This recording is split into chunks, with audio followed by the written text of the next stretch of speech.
हिंदवी स्वराज्याचे सरसंस्थापक छत्रपती शिवरायांना मानाचा मुजरा करतो। भारतीय राज्यघटनेचे शिल्पकार भारतरत्न डॉक्टर बाबासाहेब आंबेडकर यांना मानवंदना अर्पित करतो। ज्यांच्या नावाने शेतकरी कर्जमुक्ती योजना आपण सुरू केली,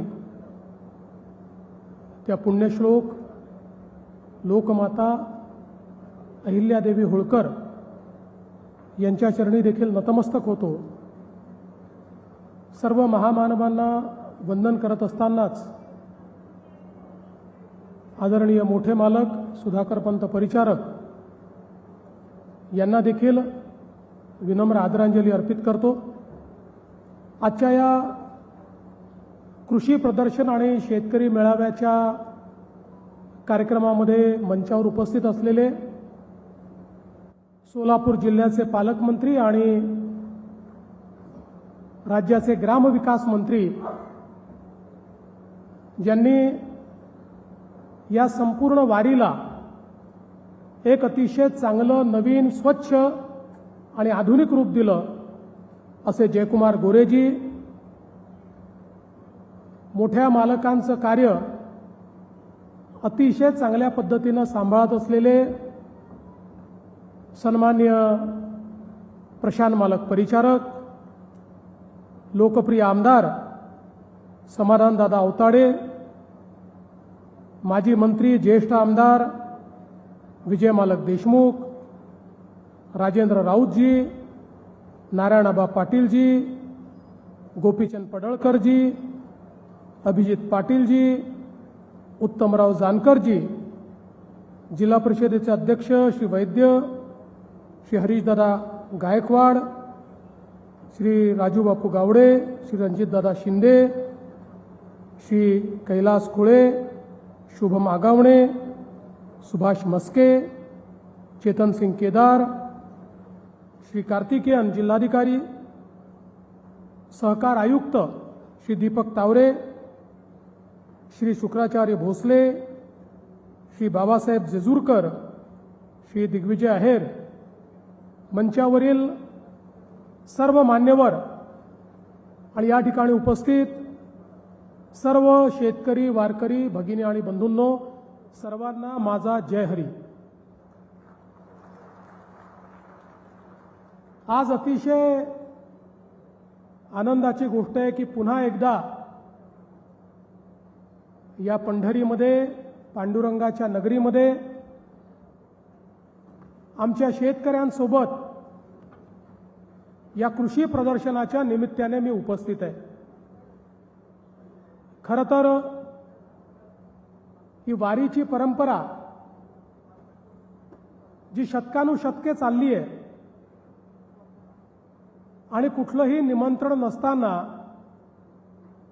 कोणीही आयोजक नसताना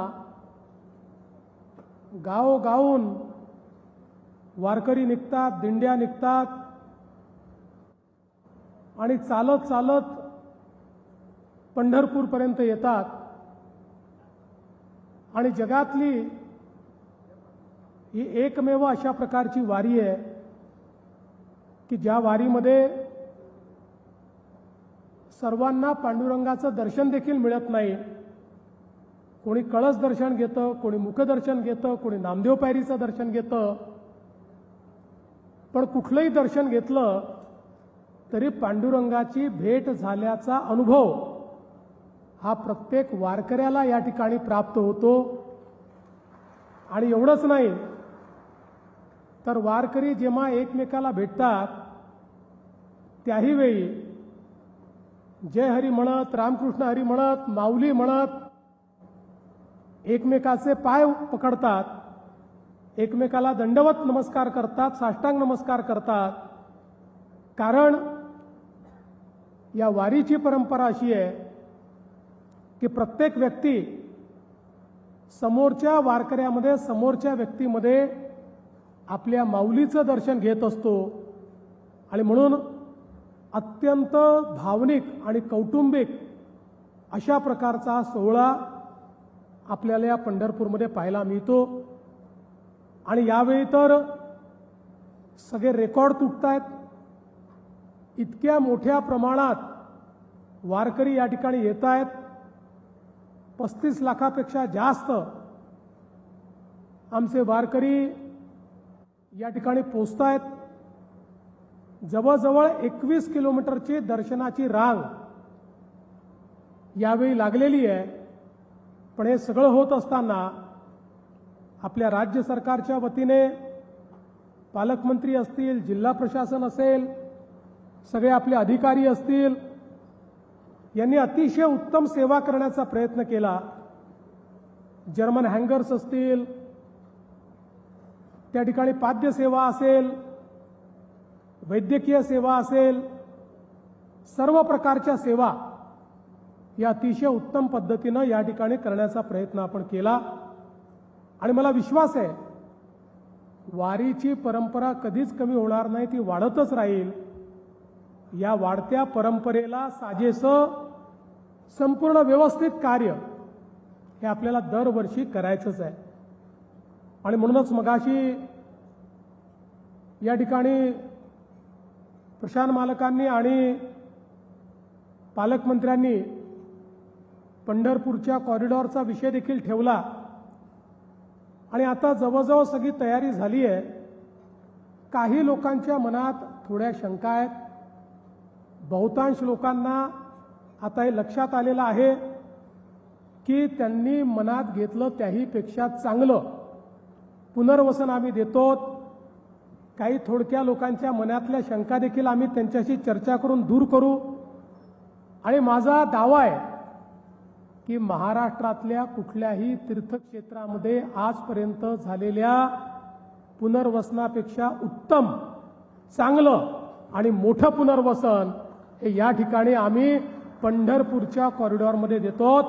एकही व्यक्ती शिल्लक ठेवणार नाही की ज्याला आम्ही समाधानी करणार नाही. 100% लोकांचं समाधान हे करण्याचा उद्देश घेऊनच हे आम्ही करतो. कारण आम्हाला माहिती आहे आज 30-30 लाख लोक ज्यावेळी पंढरपूरमध्ये येतात, मनामध्ये भीती असते, काय होईल. ही शिस्तीची माणसं आहेत, एकमेकाला सांभाळून घेणारी माणसं आहेत. परंतु आपल्याला माहिती आहे अपघात हा सांगून येत नाही. त्यामुळे प्रशासनापासून मुख्यमंत्र्यापर्यंत, पालकमंत्र्यापासून तर आमदारांपर्यंत सगळ्यांच्या मनामध्ये वारी संपतपर्यंत, आषाढी संपतपर्यंत, दुसरा दिवस होतपर्यंत आणि वारकरी सुखरूप घरी जातपर्यंत एक अनाहूत भीती असते की सगळं नीट झालं पाहिजे. पांडुरंगाच्या कृपेनं ते नीट होतंच. पण केवळ पांडुरंगाच्या भरोशावर हे सोडून चालणार नाही.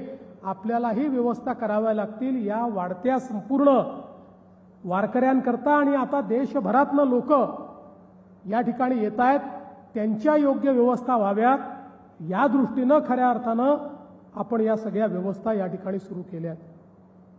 मला अतिशय आनंद आहे की आज आपण या कृषी प्रदर्शनीमध्ये आहोत. 2015-16 साली ज्यावेळेस मोठ्या मालकांनी प्रदर्शनाची सुरुवात केली त्यावेळी मी स्वतः या ठिकाणी होतो. आणि जी बाजार समिती आहे, अतिशय उत्तम कारभार करणारी बाजार समिती की ज्यांनी 16 कोटीपासनं आता एक प्रचंड मोठी भरारी मारत इतका मोठा आपला विस्तार केलेला आहे की महाराष्ट्रातल्या उत्तम बाजार समित्यांमध्ये या बाजार समितीची गणना या ठिकाणी केली जाते. हे सांगताना मला आनंद होतो. आणि शेवटी येणारा वारकरी हा शेतकरी आहे. आमचे शेतकरी, शेतमजूर, बारा बलुतेदार हेच या वारीमध्ये सगळे येत असतात. आणि म्हणूनच त्यांच्यापर्यंत चांगलं तंत्रज्ञान पोचलं पाहिजे. शेतीच्या क्षेत्रात जे नवीन प्रयोग चाललेले आहेत ते पोचले पाहिजेत. या दृष्टीनं खऱ्या अर्थानं या कृषी प्रदर्शनाची सुरुवात झाली. आणि दरवर्षी नवनवीन प्रयोग हे आपल्याला या ठिकाणी पाहायला मिळतात. नवीन वाण आपल्याला पाहायला मिळतात, नवीन पद्धती आपल्याला पाहायला मिळतात, नवीन यंत्रसामुग्री आपल्याला पाहायला मिळते. आताही आम्ही आलो तेव्हा आर्टिफिशियल इंटेलिजन्स AI वर आधारित काही स्टॉल्स या ठिकाणी आहेत. भविष्यामध्ये शेतीच्या क्षेत्रामध्ये AIचं महत्त्व ओळखून महाराष्ट्र हे पहिलं राज्य आहे की आम्ही आमच्या शेतकऱ्यांकरता महाविस्तार नावाचा AI ॲप तयार केला. आपल्यापैकी आता जवळपास 50 लाख शेतकरी हे महाविस्तारवर आले आहेत. जे आले नाहीत त्यांनी आलं पाहिजे असं माझा आग्रह आहे. कारण हा महाविस्तार म्हणजे तुमचा मित्र आहे. तुम्ही त्याच्याशी गप्पा मारू शकता, तुम्ही त्याच्याशी बोलू शकता. या महाविस्तारला तुम्ही जो प्रश्न विचाराल शेतीशी संबंधित त्या प्रत्येक प्रश्नाचं उत्तर त्याच्याकडे आहे. प्रत्येक पद्धतीचं डेमॉन्स्ट्रेशनचा व्हिडिओ त्याच्यावर आहे. कुठल्याही नवीन पीक पद्धतीमध्ये काय केलं पाहिजे याची माहिती त्याच्याकडे आहे.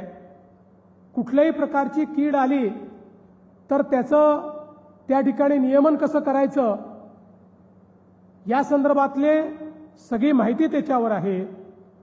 आपण ज्या पद्धतीनं त्या ठिकाणी वेगवेगळ्या प्रकारे निविष्ठांची खरेदी करतो त्याचा वापर कसा आणि किती केला पाहिजे याची माहिती त्याच्यामध्ये आहे. त्यामुळे खतांच्या वापरापासून तर पाणी किती दिलं पाहिजे इथपर्यंत सगळ्या गोष्टींची माहिती ही प्रत्येक शेतकऱ्याला पर्सनलाइज पद्धतीनं त्या ठिकाणी मिळते. तुम्ही जर त्याच्यावर असलेला जो AI एजंट आहे त्याच्याशी गप्पा मारल्या तर तो तुम्हाला सगळी उत्तरं देतो, वेगवेगळ्या भाषांमध्ये देतो. आता तर आमच्या आदिवासी समाजाची भिली भाषा देखील त्याच्यावर आपण दिलेली आहे. त्या भाषेतही त्याच्याशी संवाद साधता येतो.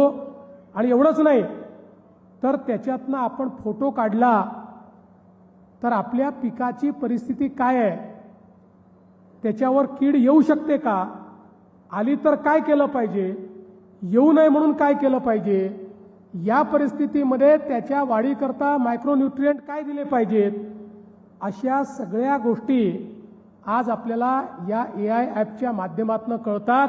एका फोटोतून सगळ्या पद्धतीची उत्तरं आज आपल्याला त्या ठिकाणी मिळतात. त्यामुळे आपले पैसेही वाचतात, श्रमही वाचतात आणि आपल्याला अतिशय योग्य माहिती मिळते. पुढच्या काळामध्ये सॉइल टेस्टिंग पासनं तर सगळ्या पद्धती या केवळ आपल्या मोबाईलच्या ॲपच्या माध्यमातून या महाविस्तारच्या माध्यमातून आम्ही शेतकऱ्यांना मिळवून देणार आहोत. आणि म्हणून आपल्या शेतीमध्ये आधुनिकता आली पाहिजे. कुठेतरी उत्पादनाचा खर्च हा आम्हाला कमी करता आला पाहिजे. आमची उत्पादकता वाढली पाहिजे जेणेकरून शेतकऱ्याचा नफा वाढला पाहिजे. अशा पद्धतीनं आज आपण वेगवेगळे प्रयोग या ठिकाणी सुरू केले. मला अतिशय आनंद आहे की सातत्याने आमच्या शेतकऱ्यांवर कुठलं ना कुठलं संकट येत असतं. यावर्षी देखील अल निनोचं संकट आहे. बऱ्याच भागामध्ये पाऊस कमी पडतोय. पण या सगळ्या संकटांमध्ये आमचा जो शेतकरी अडचणीत आला, जो शेतकरी कर्ज घेतलं पण भरू शकला नाही, आम्ही विधानसभेच्या निवडणुकीमध्ये ही घोषणा केली होती की आमचं सरकार पुन्हा आल्यानंतर आमच्या शेतकऱ्यांना आम्ही कर्जमाफी देऊ. आणि त्यानंतर सरकार आलं. मग ग्रामपंचायतीच्या निवडणुका झाल्या, पंचायत समितीच्या झाल्या, जिल्हा परिषदेच्या झाल्या, नगरपालिकेच्या झाल्या. सगळ्या निवडणुकांमध्ये प्रचंड मोठा आशीर्वाद शेतकऱ्यांनी आणि लोकांनी आम्हाला दिला. सगळीकडे आम्हाला निवडून दिलं. खरं म्हणजे पुढे कुठलंही इलेक्शन नव्हतं. साधारणपणे राजकीय नेते इलेक्शन आलं की कर्जमाफीचं बोलतात आणि इलेक्शन आलं कीच कर्जमाफी करतात. पण सगळी इलेक्शन झाली, पुढची 5 वर्ष कुठलंही इलेक्शन नसताना आमच्या सरकारने सांगितलं शेतकऱ्याला दिलेला शब्द हा आम्ही मोडणार नाही आणि आपण देशातली सगळ्यात मोठी कर्जमाफी या ठिकाणी घोषित केली आणि अहिल्यादेवी होळकर कर्जमाफी योजना घोषित केली. 56 लाख शेतकऱ्यांना कर्जमाफी मिळणार आहे. ज्यांनी नियमित कर्ज भरलं त्यांना 50,000 रुपये त्यांच्या अकाउंटला आम्ही देतो आहोत. आणि मला अतिशय आनंद आहे. खरं म्हणजे कर्जमाफीची भव्य सुरुवात करायची आमच्या मनामध्ये होतं. पण ज्यावेळी हा मेळावा या ठिकाणी ठरला त्यावेळी मनात आमच्या सगळ्यांच्याच हे आलं की या ठिकाणी पांडुरंगाच्या नगरीत जिथे शेतकरी वारकरी इतक्या मोठ्या प्रमाणात येतात तिथून याची आपण सुरुवात केली तर यापेक्षा अधिक उत्तम योग काय असू शकेल. आणि मग आमच्या सहकार विभागाला कामी लावलं आणि अतिशय वेगाने सहकार विभागाने पहिली यादी घोषित केली. 17 लाख शेतकऱ्यांची पहिली यादी 13,000 कोटी रुपये आपण त्या शेतकऱ्यांना या ठिकाणी देतो आहोत. आणि आता दुसऱ्या यादीचं काम सुरू झालंय. या पहिल्या यादीतले जे शेतकरी आहेत त्यांच्या याद्या गावात जाणार, त्या गेल्या आता. आणि तात्काळ आमचा प्रयत्न असा आहे की ऑथेंटिकेट करून 31 तारखेपूर्वीच या 17 लाख शेतकऱ्यांच्या खात्यामध्ये पैसे आम्ही जमा करणार आहोत. त्याची सुरुवात आम्ही केलेली आहे. आणि आज आपल्या सोलापूर जिल्ह्यातले 7 शेतकरी त्यांच्या खात्यात पैसे जमा केले, त्यांना कर्जमुक्त केलं, नवीन कर्ज घेण्याकरता पात्र केलं. आज कर्जमुक्तीचं सर्टिफिकेट देखील त्यांना दिलेलं आहे आणि नवीन कर्जाचं वाटप देखील त्यांच्या हातामध्ये आपण केलेलं आहे. त्यामुळे निश्चितपणे याची सुरुवात आपण केली आहे. आता जिल्ह्यांमध्ये हे कार्यक्रम आम्ही करू. या सगळ्या याद्या, दुसरी यादी, तिसरी यादी, कारण बँकांकडनं सगळा डेटा जमा करावा लागतो. अनेक वेळा आमच्या बँकाही खूप हुशार आहेत. त्या एक एक डेटा 2-2दा पाठवून देतात, कारण त्यांच्याही खात्यांमध्ये पैसे येतात. त्यामुळे त्याचंही एकदा आम्हाला पडताळणी करावी लागते. सगळंच काही चांगलं असतं असं नाही आहे, म्हणून थोडा त्याला वेळ लागतो. पण काळजीचं कारण नाही. आपल्या कर्जमाफीच्या योजनेमध्ये बसणारा एकही शेतकरी आम्ही मागे राहू देणार नाही. सर्व शेतकऱ्यांना या ठिकाणी कर्जमाफी मिळेल. आणि म्हणूनच आज पांडुरंगाच्या चरणी याची सुरुवात आम्ही केली आहे. लवकरच याचं एक भव्य कार्यक्रम आमचे दोन्ही उपमुख्यमंत्री एकनाथराव शिंदेजी, सुनेत्राताई पवार, आमचे कृषी मंत्री, सहकार मंत्री, अशा सगळ्यांच्या उपस्थितीमध्ये पुढच्या काळामध्ये आम्ही घेऊ. आणि जोपर्यंत सगळ्या शेतकऱ्यांचे अकाउंट सेटल होत नाही तोपर्यंत याच्यावर पूर्ण नजर ठेवून आम्ही लोक राहणार आहोत. मी या निमित्ताने सांगतो, एकीकडे शेतकऱ्याला कर्जमाफी तर दिलीच, पण दुसरीकडे मला सांगताना आनंद वाटतो की आपण आपल्या शेतकऱ्यांना विजेचं बिल जे माफ केलं त्याच्या पोटी दरवर्षी 24 ते 25 हजार कोटी रुपये राज्य सरकार आपल्या तिजोरीतून आपल्या महामंडळाला म्हणजे वीज मंडळाला त्या ठिकाणी देत आहे. कारण शेवटी वीज मंडळाला जर राज्य सरकारने पैसे दिले नाही तर MERCच्या नियमाप्रमाणे वीज मंडळाला ते पैसे इतर घरगुती ग्राहकांकडून वसूल करावे लागतात. त्यामुळे त्यांचे बिल वाढू नये म्हणून दरवर्षी 25,000 कोटी रुपये आम्ही राज्य सरकारच्या तिजोरीतून त्या ठिकाणी आपल्या वीज मंडळाला देतो. एवढंच नाही तर आम्हाला सातत्याने शेतकरी विचारायचे की जरा तुम्ही आता तर हे ठीक आहे बाबा, आमचं वीजचं बिल तुम्ही पाठवत नाही, ते तुम्ही माफ केलं, पण कधीतरी आम्हाला भीती आहे एक दिवस आम्हाला मोठं बिल येईल, जुनी आमची जी थकीत आहे त्या थकितीचं बिल तुम्ही पाठवाल आणि मग त्या दिवशी आम्ही काय करायचं. त्यामुळे त्या थकीतचं काय झालं हे आम्हाला सांगा. अशा पद्धतीनं अनेक लोक प्रश्न विचारायचे, मनात भीती होती. आणि म्हणून कधीही कोणी विचार केला नव्हता असा निर्णय घेण्याचं आम्ही ठरवलं. आमच्या शेतकऱ्यांचं 7.5 हॉर्स पॉवरच्या आतले जे शेतकरी आहेत त्यांचं 48,000 कोटी रुपयाचं बिल थकीत होतं. आम्ही निर्णय केला आणि हे बिल माफ करून टाकलं.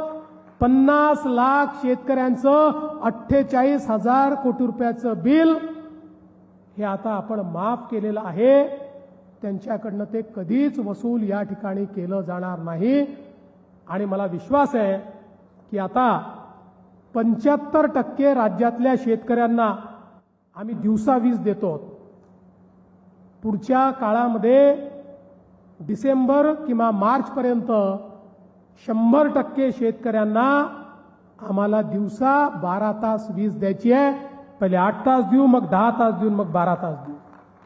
त्यामुळे केवळ विजेचं बिल माफ करून नाही तर शेतकऱ्यांना रिलायबल वीज मिळाली पाहिजे, या दृष्टीनं देखील मोठ्या प्रमाणात काम आपण करतो आहोत. खरं तर बंधू भगिनींनो, आपण जर विचार केला तर याच्या व्यतिरिक्त शेतीच्या क्षेत्रातली म्हणजे ही जी गुंतवणूक आहे ही बाजूलाच ठेवा, याच्या व्यतिरिक्त मागच्या वर्षी शेती क्षेत्रामध्ये आपण जे पैसे खर्च केले ते 95,000 कोटी रुपये आहेत. वेगवेगळ्या सबसिडींच्या माध्यमातून ड्रीप इरिगेशन करता असेल, निविष्ठान करता असेल, ट्रॅक्टर किंवा यांत्रिकीकरणा करता असेल. या राज्यामध्ये शेतकरी आमचा इतका महत्त्वाचा घटक आहे, त्याच्या पाठीशी हे सरकार अतिशय ताकदीनं उभं आहे. मगाशी विषय आला, खरं म्हणजे या ठिकाणी प्रशांत मालकांनी काही बंधाऱ्यांची मागणी देखील केली. पाणी वाहून जातं ते थांबलं पाहिजे. यामध्ये मालक काही अडचणी पण आहेत, कारण आपला जो इंटरस्टेट त्या ठिकाणी अशा पद्धतीनं लवादाचा निर्णय आहे, त्या निर्णयाचे काही बंधनं आपल्यावर आहेत. तथापि आपण जी मागणी केली आहे त्या बंधनातनं मार्ग काढून कशा पद्धतीनं हे बंधारे तयार करता येतील या संदर्भातले निर्देश हे मी निश्चितपणे आपल्या विभागाला देईल आणि त्यातनं जिथे जिथे शक्य असेल त्या त्या ठिकाणी बंधारे करण्याचा प्रयत्न आपण निश्चितपणे करू. आणि त्याचसोबत चंद्रभागा नदीवरचा जो नवीन पूल आहे तो आता पुलकम बंधारा करा अशी मागणी या ठिकाणी आलेली आहे. निश्चितपणे मी त्याचे आदेश दिलेले आहेत, त्याला पुलकम बंधाऱ्यामध्ये परिवर्तित करून त्याही ठिकाणी पाणी कसं अडवता येईल हा प्रयत्न आपण करणार आहोत. मला सांगताना आनंद वाटतो की दरवर्षी पुराचं जे पाणी कोल्हापूर आणि सांगलीमध्ये शिरतं त्याच्यावर डायव्हर्जन कॅनाल आपण सुरू केला आहे. यावर्षीच त्याचं काम पूर्ण होत आहे. वर्ल्ड बँकेने पैसे त्या ठिकाणी दिले आहेत ते काम सुरू करण्याकरता. आणि मला आनंद आहे की यामुळे 35 ते 40 TMC पाणी हे तिकडनं आम्ही उजनीमध्ये आणणार आहोत. उजनीमध्ये ते पाणी आल्यामुळे मोठ्या प्रमाणात आपला दुष्काळी भाग आणि मराठवाड्याचा भाग या दोन्ही भागांना खूप मोठ्या प्रमाणात फायदा होईल. किंबहुना उजनीमध्ये डेड स्टॉक जो आपल्याला वापरावा लागतो, कधी कधी तोही संपून जातो. ही परिस्थिती पुढच्या काळात राहणार नाही. अशा पद्धतीनं हे काम आपण सुरू केलेलं आहे. त्याचा सोलापूर जिल्ह्याला देखील खूप मोठ्या प्रमाणात फायदा होईल. रेल्वे मार्गाच्या बद्दल लोणंद पंढरपूर असेल, पंढरपूर विजापूर असेल, निश्चितपणे या संदर्भात योग्य ती जी कारवाई आहे ती कारवाई आपण करू. लोणंद पंढरपूरला तर आपण पैसे दिले आहेत, काम सुरू करायचं आहे. पण पंढरपूर वैजापूर करताही मागच्या काळात आपण केंद्र सरकारला विनंती केली आहे. पुढच्या काळात त्याचाही पाठपुरावा आपण करू आणि आपल्या पंढरपूरला संपूर्ण दक्षिणेशी जोडण्याचं काम, आपल्या सोलापूर जिल्ह्याला दक्षिणेशी जोडण्याचं जे काम आहे हे काम आपण निश्चितपणे पूर्ण करू. आज या निमित्ताने खरं म्हणजे आमच्या अध्यक्षांनी काही भावना या ठिकाणी मांडल्यात. तुमच्या भावना ज्या आहेत त्या भावना मला ऑलरेडी माहिती आहेत. तुम्ही मांडल्या नसत्या तरी देखील त्या माझ्या मनामध्ये आहेत, त्यामुळे काळजी करू नका. आणि तुम्ही प्रशांत मालकाचं टेन्शनही घेऊ नका, आपल्या भावना मांडल्याच पाहिजे. त्यामुळे तुम्ही मांडल्या हे योग्यच केलं. पण तुम्ही एवढंच तुम्हाला सांगतो, काही काळजी करू नका. योग्य वेळी योग्य गोष्टी होतच असतात, त्या थांबत नाहीत, त्या बरोबर होतील.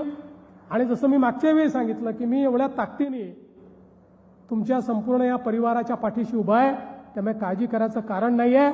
निश्चितपणे या ठिकाणी योग्य अशा प्रकारे जे आमचे प्रशांत मालक आहेत त्यांचाही सन्मान हा झालेला आपल्याला पाहायला मिळेल, हा विश्वास आपल्याला या निमित्ताने देतो. आज खरं म्हणजे पुन्हा एकदा आपल्या सर्वांचं मनापासून मी आभार आपले मानतो.